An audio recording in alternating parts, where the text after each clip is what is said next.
Today I want to talk about the nature of competition, how to win in 2022 and beyond by creating invisible offers, and how to compete on economics, emotional states, and format innovation, right? So, as most of you guys know, it's getting harder to run offers and scale because they break. So we had three eras in this space. One was the first one was the keyword-centric era, right? Google dominance. Facebook era, which is the algorithmic dominance. And then we have, that's fucked now, right? So we have, it's all about demographics, right? And it's getting harder to scale offers. So with the book offers, we were at like 86 sales a day. And what would happen after 86 sales a day, the numbers would start to break, right? And you had to change the economics to make it work. And now it's like 15 to 20 sales a day. So if you guys run anything on Facebook, you know how it's like, so you have to change a lot of stuff. Same thing's happening on YouTube and everywhere else, right? And so we're talking about the competition. And what's interesting about competition is like, us paid guys, I've always been an offer guy, never learned copy to write for clients, but, we used to compete like, a paid offer against paid offer, right? Well, now it's like a paid offer. The paid channels are competing with organic channels, right? So like if you're running ads on YouTube channels, the dude is selling supplements, you're trying to sell supplements, right? So competition is nothing more than comparison, right? You're comparing things. So if you have an offer or you're doing anything in marketing, what happens is like your audience or whatever is comparing, right? And this is like, I have a bunch of these what I call meta strategies that are literally unbeatable. And that's one of the ways I use to build nothing held back, and kind of shift the industry a little bit. And we do this everywhere. I'll talk about what we do. So the best way to compete is not to compete, do things differently, right? Because if you're comparing, there's, for example, the nature of competitive pricing versus collaborative pricing, right? And so when we price things out, it's like, is it collaborative or is it competitive? So I'll touch on that in a second. I have like 45 minutes, and it's a lot to share. And so the whole game that we play is basically about math and psychology, right? So you guys, copywriters here, are on the psychology side, and copy is mostly about psychology, and economics is mostly about math, right? And so, they kind of fuck and make offer scale, right? So, yeah. My presentation is not as sexy as Justin's, but I got the emojis, right? So emojis make up for it, right? And so, let me go back a second. Losing my train of thought here. Can't go back, doesn't work. All right. So anyway, the psychology part. So in 2014, right, like I got I peaked out as a copywriter. I can compete with pretty much anybody on the planet in terms of writing copy. I've said it before, I'll compete with anybody. We'll get on Zoom, you guys can pick a market, no research. I don't do much research because I'm a story-centric copywriter, not like a mechanistic copywriter, right? So I write on emotion. And we peaked out, and then guys started kicking our ass, right? Using the CPA offers and stuff, and it was like, what the hell is going on? And so they're just competing on economics, right? So if you think about it, the direct response model of marketing was developed in 1904 by John E. Kennedy. How many of you guys know who John Kennedy is? Yeah, that's right. The craftsman of the game, yeah. So he walked into the office of, who was it? He walked into this dude's office, is like, I know you don't know what marketing or sales is, and that's when the whole thing was developed. So John E. Kennedy is the reason we're all here. And so that's a long time ago, 118 years ago, right? And so what that means is the psychology is basically limited, right? So having sold, millions and millions of products, we found that it has an upper penetration, right? So when you're building an offer, the direct response offer can only penetrate 1% of the market, right? And so what you do is you can literally calculate the size of your market, and then 1% is how much you can penetrate. And once you get to that 1%, you can't save it. It's just going to go to shit. It's going to die, right? So your whole business dies. You have to rebuild an offer, rebuild an offer. And so it has an upper limit of penetration, right? And the other reason I stopped competing on copy personally, now I think copy is very important. I'll talk about it in a second. But you can't double conversions, right? So for example, if one of you writes an offer and then Stefan writes an offer, Stefan probably could double it, but that's an outlier. But most people, if you guys write copy, you're not going to double your conversions, right? You might get 10% bump, 15% bump, 50% bump if you're really good. You're not going to double it, right? And so, covered that already. But with economics, I can change things, right? I can change things. I can double the AOV, triple the AOV, etc. And then I can afford how much I can spend, right? And so what's really happening is that the market awareness is outpacing copy psychology innovation, right? So big ideas, openings, whatever. You can't develop that fast enough because you're competing in aggregate, right? So for example, like, YouTubers are making the market aware, influencers, Instagram, everywhere, right? And so what happens is that, you can't do it. So I have a question, honest, like, how many of you actually read the Monster Sales Letter for this event? Okay, see, few hands, right? So that's good. I'm gonna give you some good stuff today, right? I didn't, I scanned it, right? And so, sales copy is one mechanism of sales process. It's really important because it's a genesis of AOV. So a lot of people are like AOV, agency guys, AOV, but EPCs, and I know Eric, and my buddy Eric's watching, so I stole that from him. We were like debating that, and he was like, EPC. So shout out to Eric if you're watching, buddy. But it's one mechanism of the sales process, right? And then there's many other ones, right? And so it's like initial APC, everyone should master it. So, you got to get good at copy, and then once you know how to do that, you can do the other stuff I'll talk about. So I compete on the economic side, the math side, because it's easy to double the numbers, and therefore you can acquire customers, right? And so let's talk about economics, right? So I feel like a lot of you guys are really good at copy, you know your copy, but not many people are good at economics, right? And this is where I win. And so it's like, copy innovation, like hard, real hard, right? And so the first lesson of economics is scarcity, right? Things are scarce, right? And there's never enough of anything to satisfy all those who want it. Thomas Sowell. So if you guys want to get good at, competing on economics, read Basic Economics by Thomas Sowell. Like, it's a thick book, really, really, really good. And so it's the management of scarce resources, time, money, attention, whatever, right? And so to compete on economics is to compete on trade-offs, right? And knowing their effect on psychology, right? And so it's like you're never generating one CTA, you're always generating two CTAs, right? Every time you ask somebody to do something, you're asking somebody not to do something at the same time. Most people don't think about this, right? And so every time somebody gives you their attention means they can't pay attention to something else. Every time somebody gives you money, that means they can't give money to something else.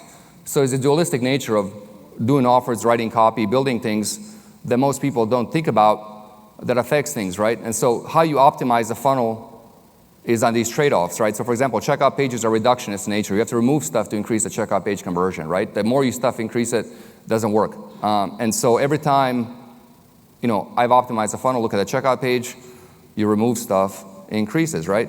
Anyway, so because there's so many options, there's endless options, choices to make them trade-offs, and this cognitive load of online ecosystem is massive and ever increasing because of the financial incentives the digital ecosystem push upon people. So that's a fancy way of saying, YouTube is paying people to do stuff, so it's like they'd rather watch YouTube videos than read your sales letters or VSLs, right?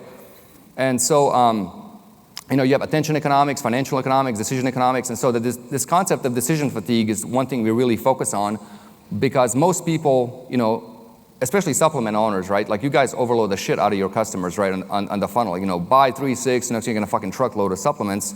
We'll talk about how to fix that in a second. But basically decision fatigue, so it's interesting, right? Like, Justin talked about dark lording the game.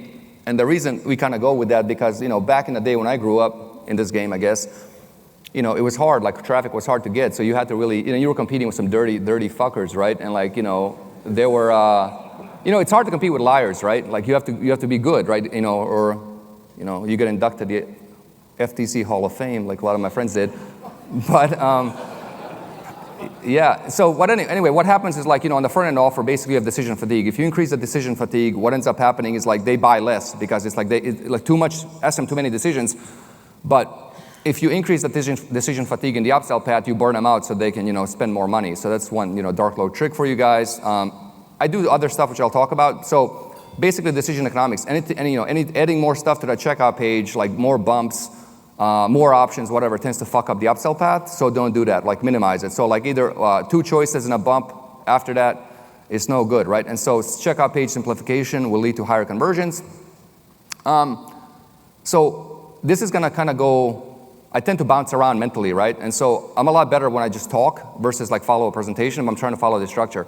So there's like unaware markets, right? So easy to get attention, low resistance of the reject sales process, right? And so the problem is that I'm seeing now is that, if you study the drop-off charts on your VSLs, people don't want to watch long-form VSLs. Like, they just fucking don't want to watch them, right? Like, I don't watch them, whatever. And the reason being is like, you can look at the thing, you have this massive drop-off, right? Go, boop, and they just drop off, right? And then so typically you'll have like 6% of the people at the CTA, right? So you pay for 100, you got 6 at the CTA, so you're really paying for 6 because there are only 6 that are going to give you money, right? And only, a certain percentage is going to go through the sales process again to watch. And so that becomes a problem, right? So the best way to get a CTA, by the way, to get a high, like my CTAs, long form VSLs are 18%. And the reason I do it is I use associative states when I open. So the opening is the checkmate of the CTA, right? And so associative state, the way you do it, you have to use the word you in the opening, right? So I don't open my VSLs and copy with like, third-party horror story. So if you're walking down the street and somebody says you turn your head, right? And basically I absorb them. So using the you word in the opening,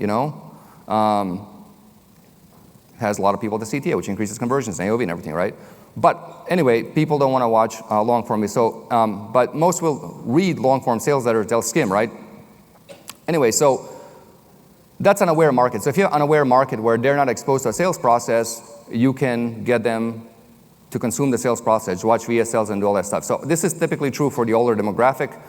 And then I'll talk about low emotional states, which is really important for you offer owners. Like this is like a big aha, and this is coming from a dude that sold hundreds of millions of dollars to low emotional state people, and it's like you don't have shit to show for it because those customers never come back, right?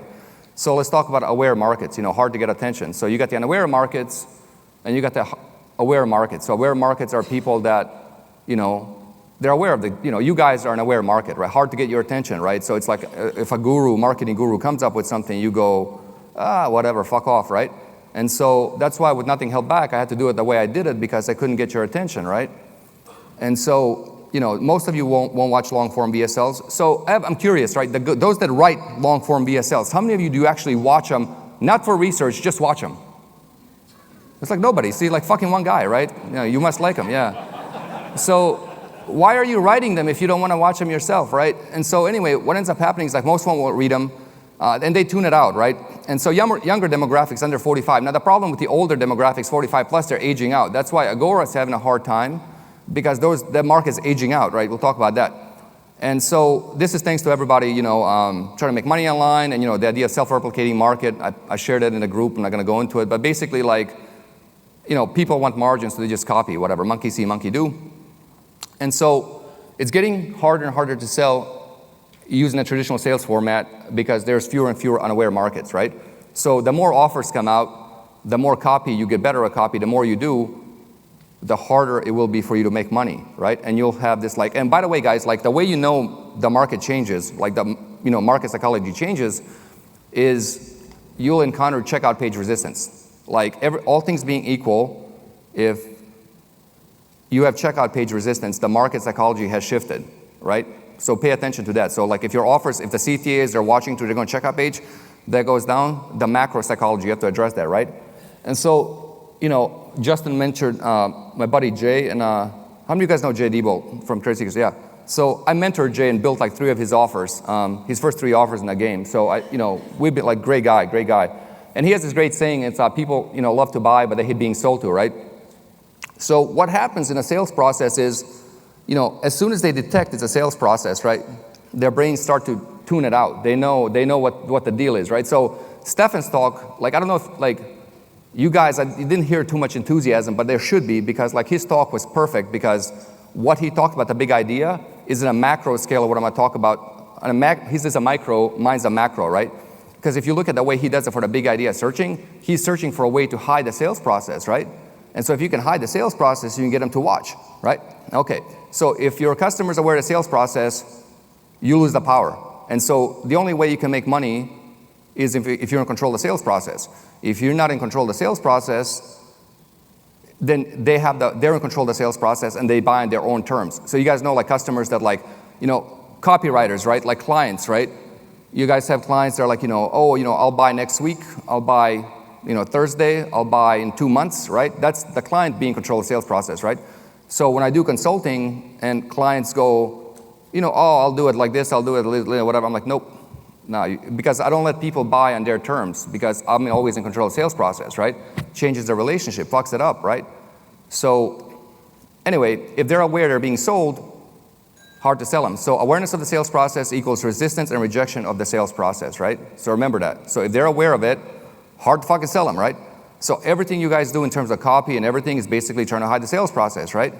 And so if you look at the innovation in terms of EPCs, like how much money we make in this space, I remember I was writing like $497 VSLs back in, like 2009. We were getting like $38 EPCs. Jordan Hall, my buddy back there, like he was there, he's an old timer OG. So, and the reason being is like people are like, hey, we're watching videos, we're not being sold, right? So it did well. And then as that got popular, got a whole lot harder. So all sales form innovation is based on hiding a sales process. So creating invisible offers and blending ads and ecosystems. So we'll talk about that.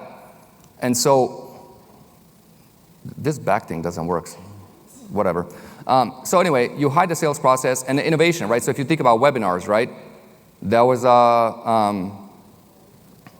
an education thing. If you think about VSLs, it's like, that was a video. If you think about what a challenge is, that's like, hey, it's a challenge. It's not really a sales process, right? So every time they try to hide it, right? So us marketers, what we're really doing in this game is staying one step ahead and trying to hide the damn sales process, right?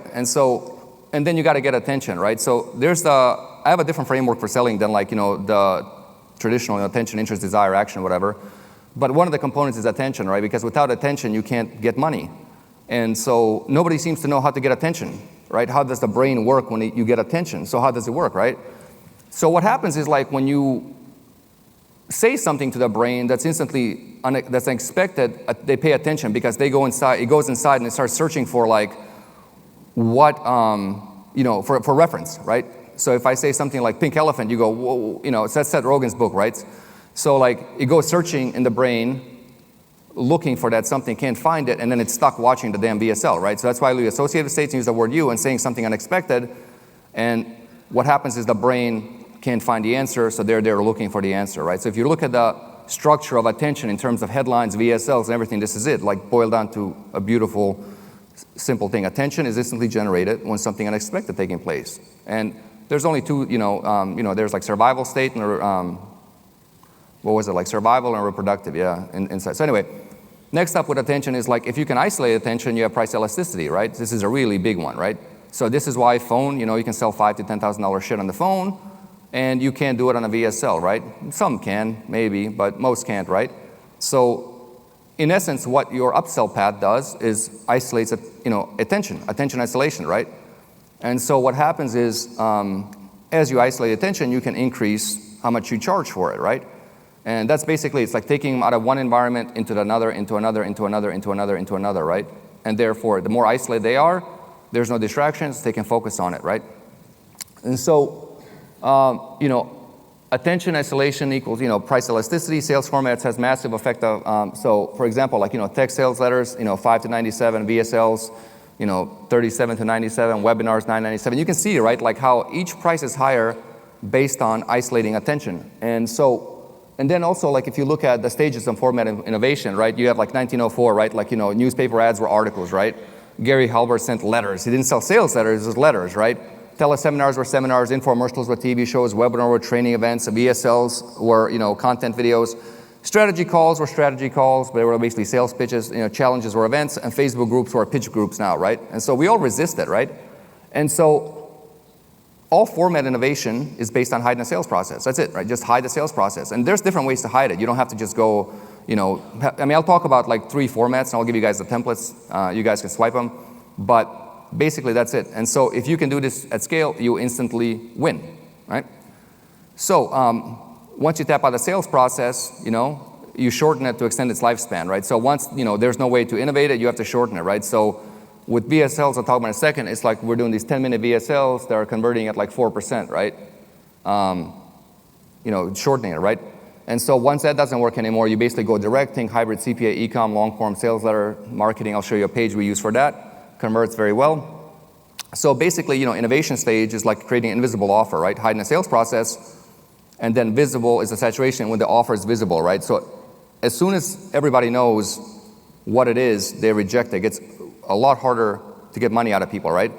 And so awareness of the sales format, once everyone is using it, they begin to resist it and reject it. So, you can't hold their attention, massive drop-offs in the first few minutes.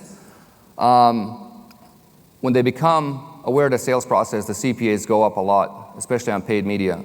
Conversions drop, checkout page resistance goes up. That's number one market change signifier. And you can't really split test your way into, when they're aware of sales process. Like you just can't. It's like there's nothing you can do. It's like fucked.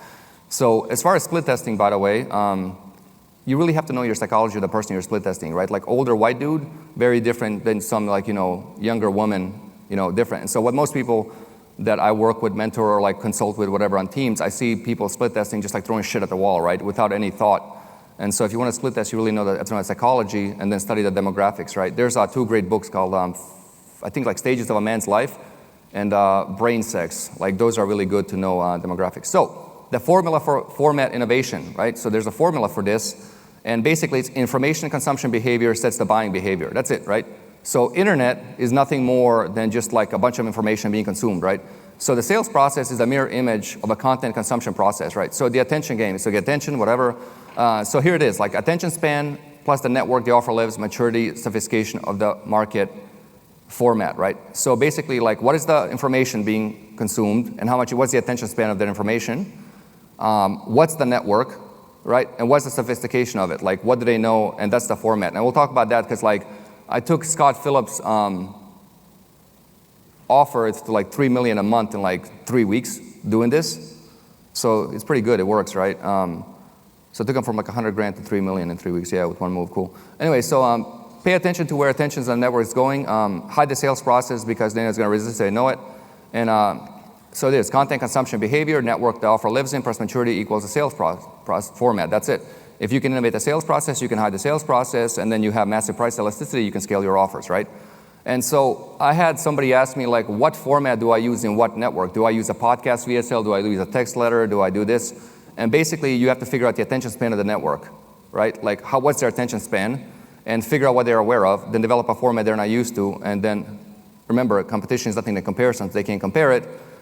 And there you go. And then buying resistance drops. The next thing I want to talk about is really important for, by the way, before I jump into this, I'm going to jump section. It's really important because like without this, without this thing right here, none of you make money, right? So the copywriters won't be able to get offer owners, and offer owners won't be able to hire copywriters. It's really important. But before I do that, does anybody have any questions about the thing I just talked about? Yeah, sure.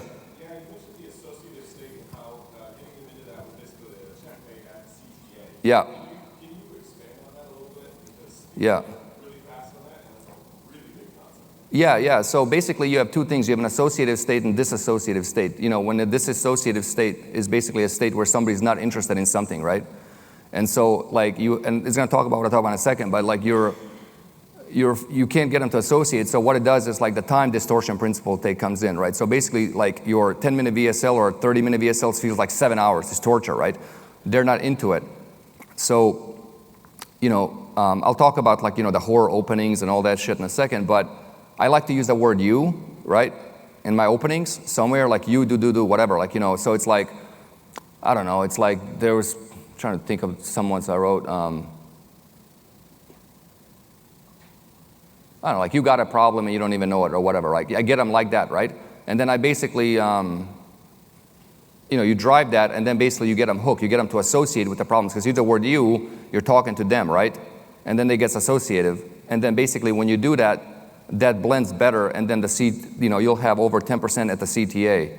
If you use the standard model, you'll get like 6%, right?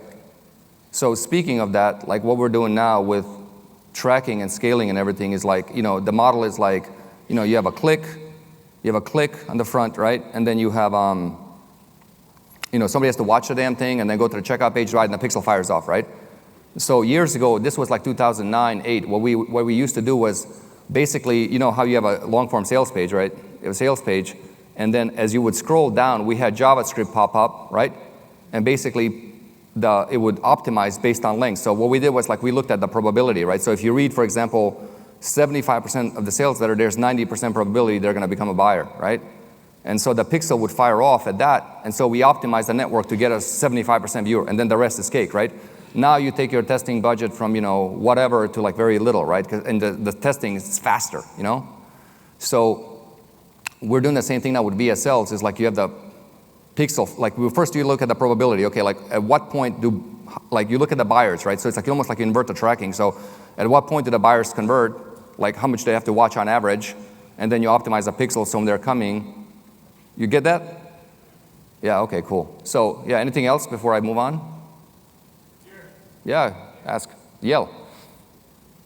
I just wanted to make sure I understood your format. So you were saying, what is the attention span of the network? Yeah. What are they aware of? And then adjust your format. Are you saying create a new format within that network? Yeah. Okay, so it's like when we switch to VSLs or when we switch to Magalogs, is that what you mean by format? Yes, 'Cause exactly. That's hard to do. I mean, it's brilliant, but it's hard to do. It's not hard. You got the formula right here. It's easy. Well, no, look, like what's happening is like you have the, how they consume information, right? So Magalogs, they will get these magazines. So it's a magazine. It's not a sales letter, right? So that's it. So you look at what the content consumption is, you look at the attention span, and then you put it in there, right? And we'll talk about how I did it with the podcast VSLs. So any other questions before I go to the next topic? No? Okay. This is really important, right? So what you get in the front is what you get in the back. So I sold a lot of biz op, and a lot of health. I was doing supplements in 2008. Pretty much sold in every market, right? Dating, health, whatever. And I discovered this thing called high emotional states versus low emotional states in markets and customers. And this single thing is going to make or break your business, right? This single thing is going to mean like if you have a sellable business that's going to scale. This single thing is going to mean like if you have a shit business. This single thing is going to mean like if you have people on your team feeling icky, right? I don't know if you guys like copywriters or whatever. You'll work on some offers, and it just feels fucking icky, right? Like you're like, I'm lying. It's like, ugh, But we do it because, people pay. And so, yeah. So low emotional states, right? Low emotional states and not so great non-repeat customers. So I can't read it because it's small. But most supplement owners here and most biz op guys and most offers sell to low emotional states, right? People that feel like shit, like, their physiology is bad, right? They're broke, they're broke, they're fucking fat, they got diabetes, they're sick, right? And they feel really bad, right?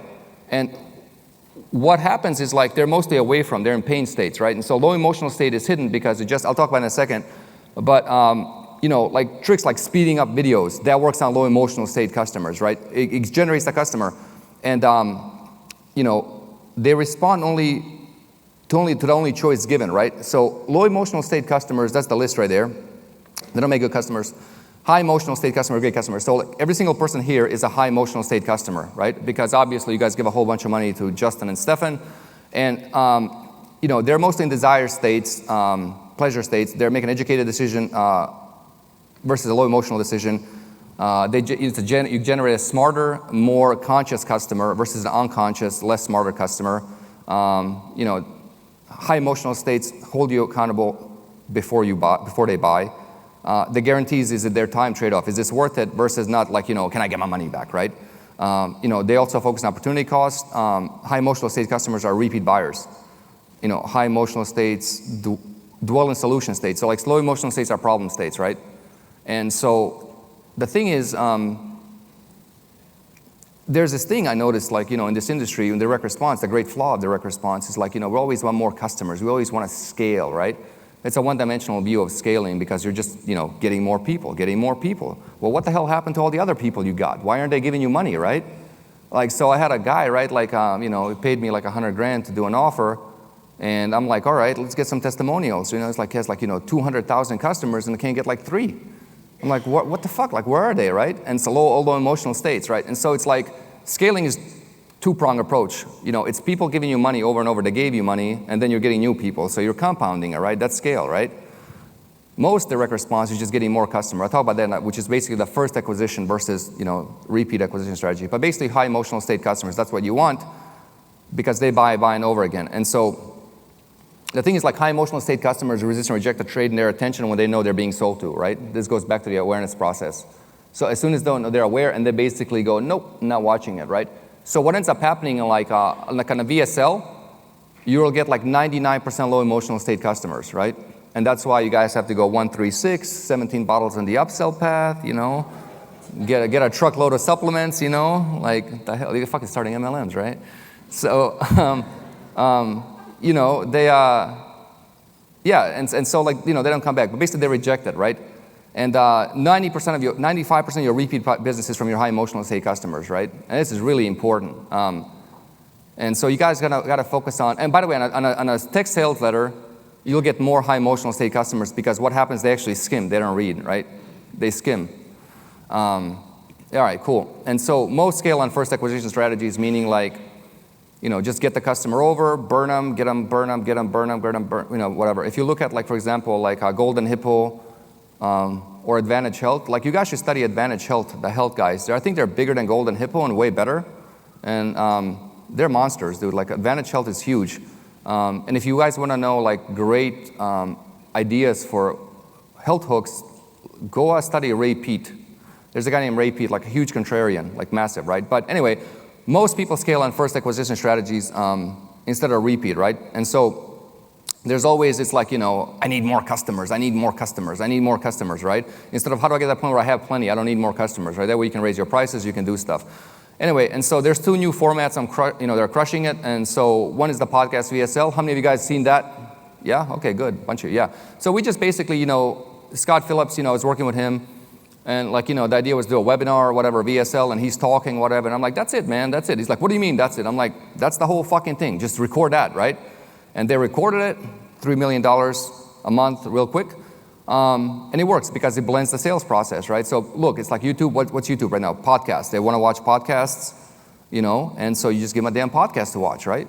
And they watch it, and then you flip it over, right? Now, the trick of the podcast VSL, though, is you have to get the essence of an offer, right? It's not the words. It's not the words. It's not the product. It's basically the thing, the mechanism that causes the transformation, right? And the other thing is you have to have an interviewer who's actually enthusiastic and interested about the shit you're doing. There's people that have been trying it, the guy's like, oh, really? Like, yeah, that's interesting, bro. And it doesn't work, right? So you guys have to have somebody that's very enthusiastic, like, holy shit, that's fucking amazing, like that type of thing, right? So podcast VSL does really well. And then the new one is basically a 10-minute VSL.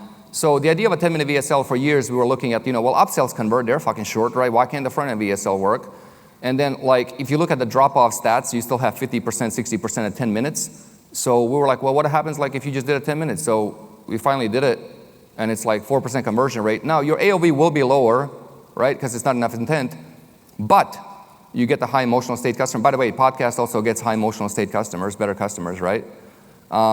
And so the 10-minute VSL, what it does, it gets a better customer to the point, and then overall numbers back out, right? Now, the interesting thing about 10-minute VSL, because you have to remove stuff, like what do you cut out?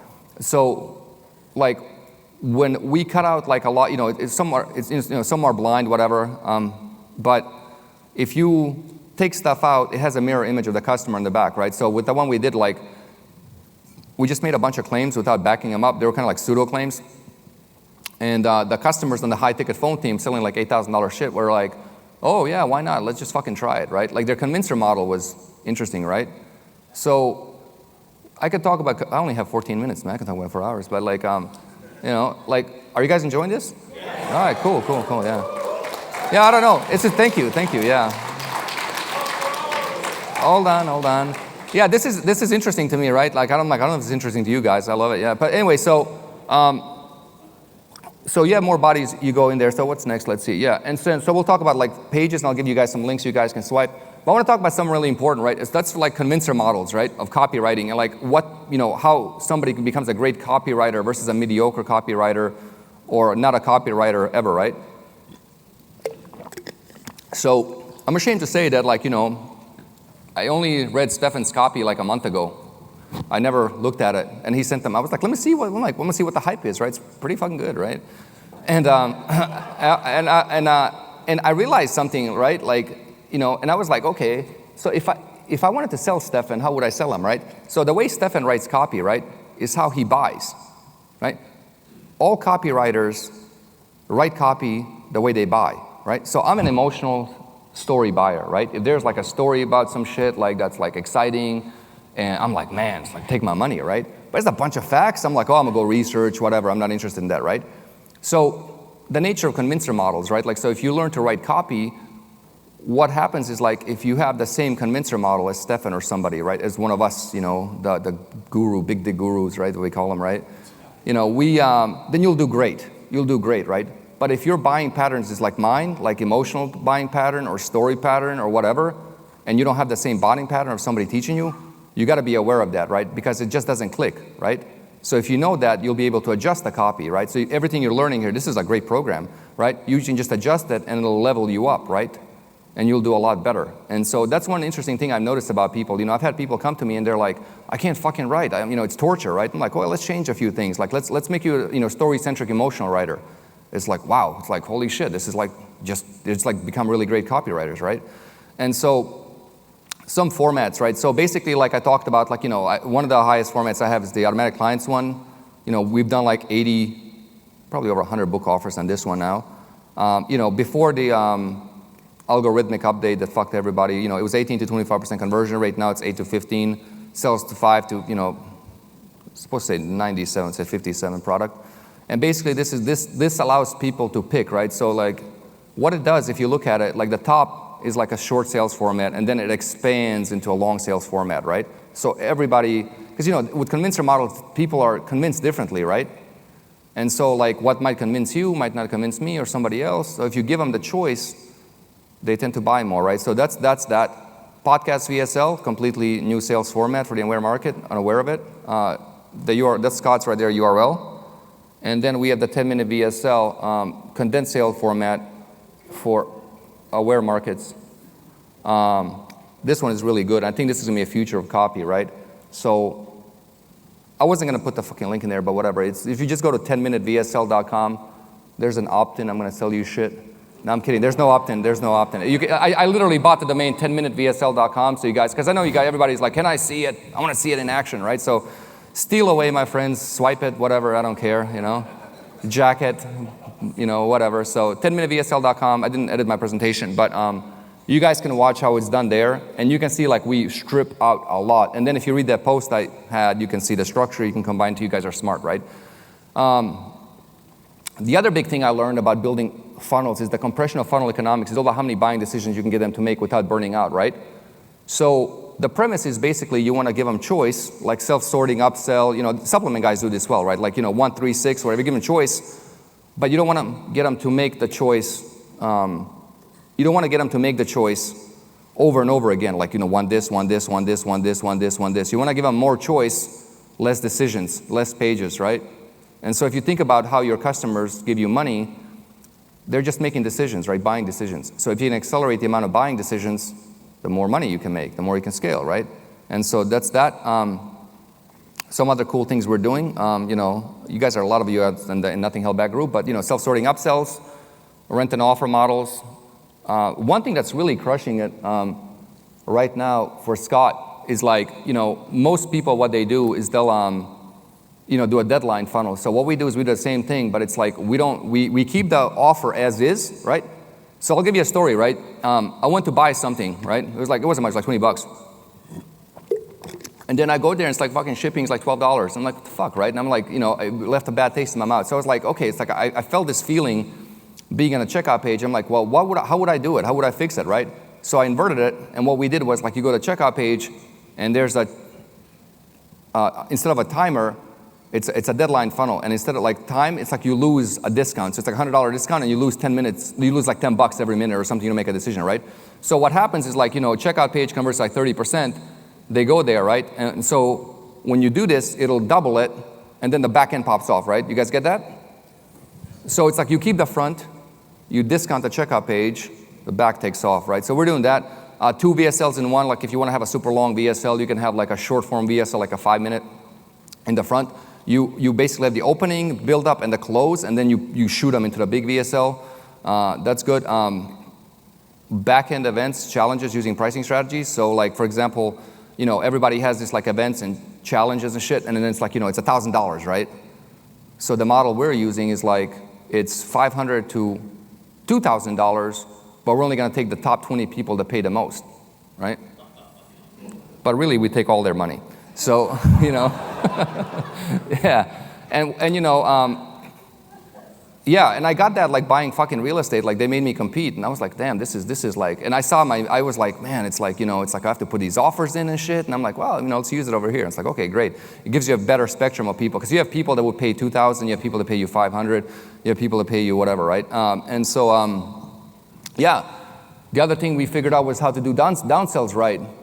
Because that's really important, right? Because 80% of the people don't buy your upsells, Unless like you're some guys and say you have 50% because you're a fucking liar. If you have 50%, you're not going to get 50%.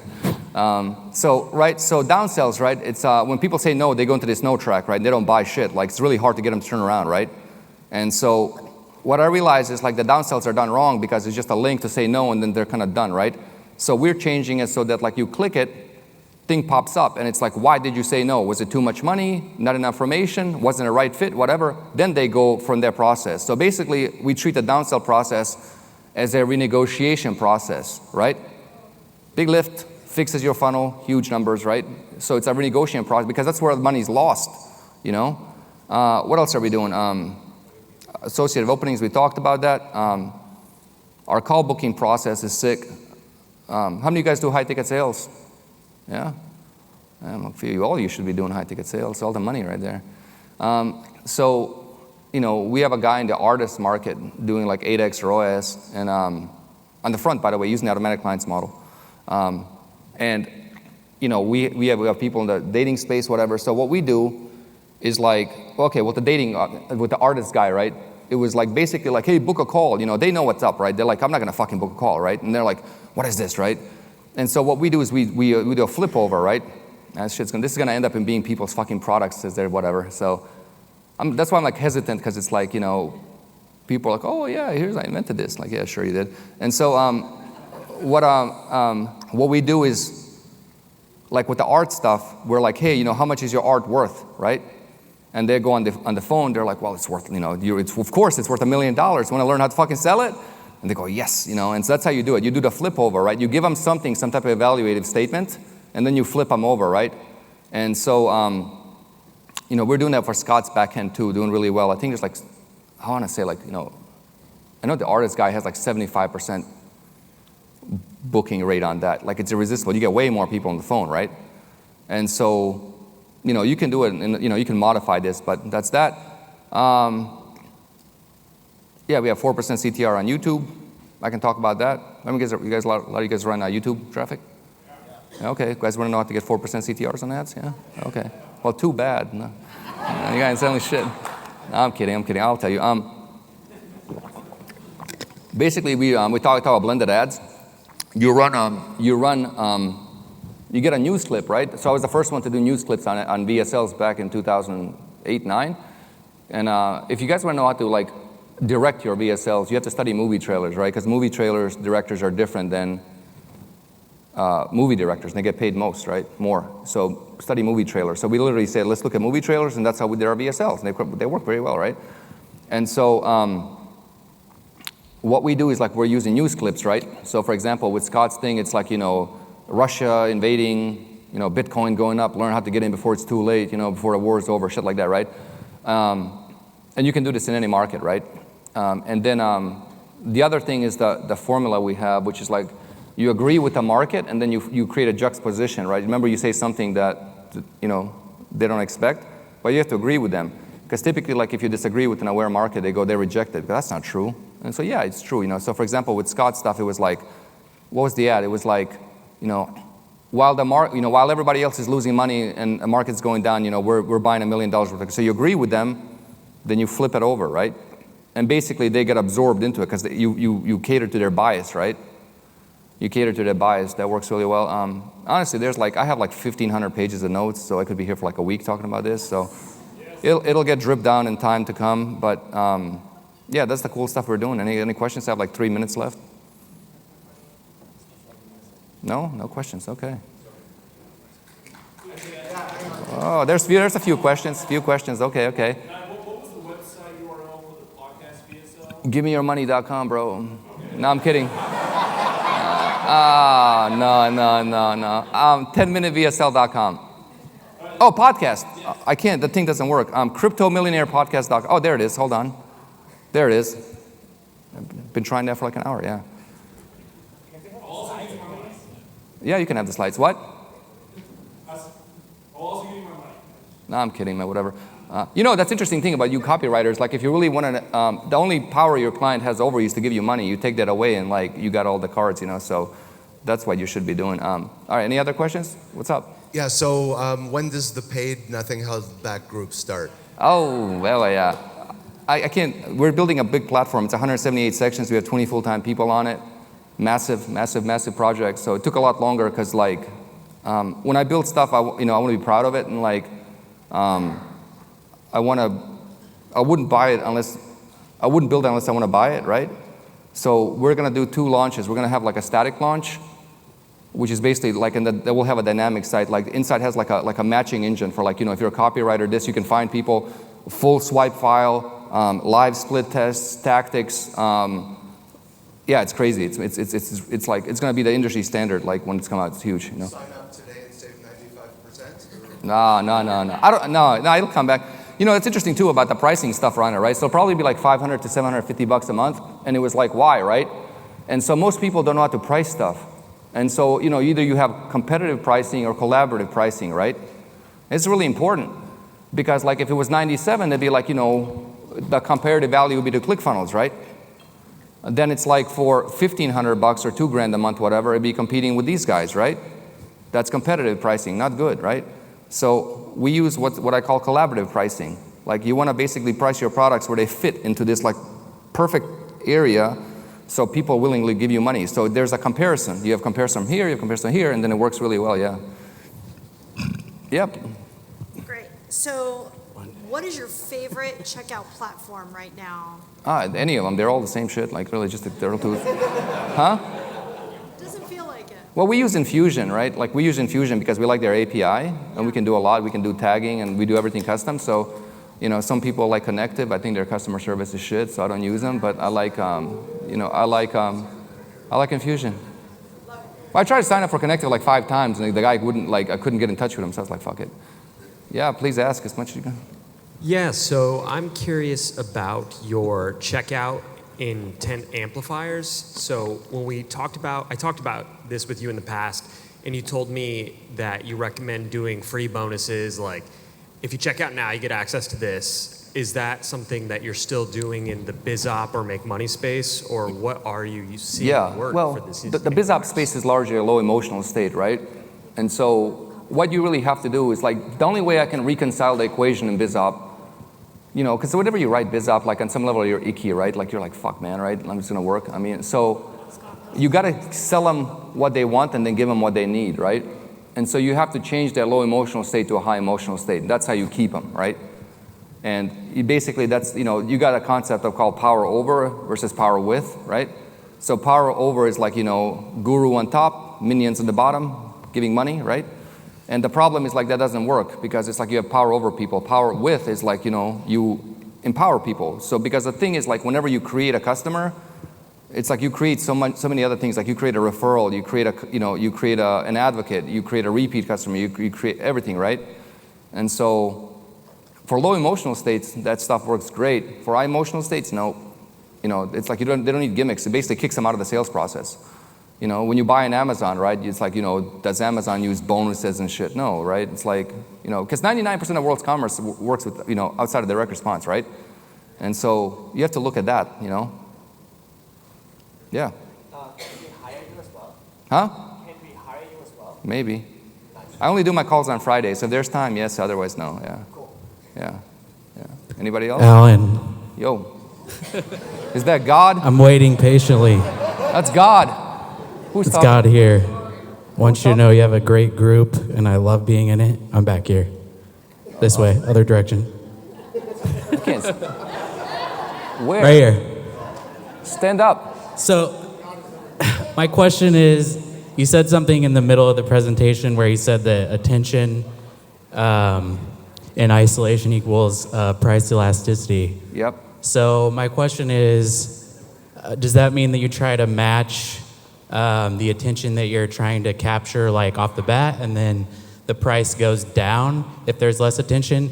And what exactly, like how do you determine from, let's say, YouTube to TikTok, where these people are coming from? Like people can spend like 3 hours looking at TikTok, so it's not really a matter of attention, it's a matter of recapturing it. I don't do much with TikTok, honestly. Well, I guess my question is like, how would you rate the attention spans on the different major platforms? Well, I look at it as like, so for example, like, like YouTube is conditioned to watch like, Joe Rogan, like 3-hour podcast, right? So like when people watch a podcast, they're like, okay, I'm gonna watch this, right? So, I mean, it's evident, right? Like the short form is, it's gonna be the future because, you got YouTube Shorts, you got TikTok, hard to keep people's attention, right? So, like again, you get low emotional state customers and then you flip, it works, for low emotional state customers, but yeah. Sorry, I couldn't really hear you, man. It was like muffled. Okay, sorry. Well, if they're conditioned to watch a 3-hour podcast, but then we're going to a 10-minute VSL, how does that align? Is it more? Oh, no, 10-minute VSLs work for people that are aware, right? In aware Okay. market. So for example, like if you're beating your list or whatever, and everybody has like, they know it's a sales process, then you have to shorten it, right? Because it's like they're not going to stay there. They know what's up, right? So for example, like these 3 foods that cause high blood pressure, right? That's hiding the sales process, right? And they're like, well, I heard that shit before, right? It's like, because the other guy used it, the other guy used it. So 10 minutes is like you got them. So how much time do I have? Is that? Oh, good. Can we keep going? Yeah, nope. Okay, sorry guys. Yeah.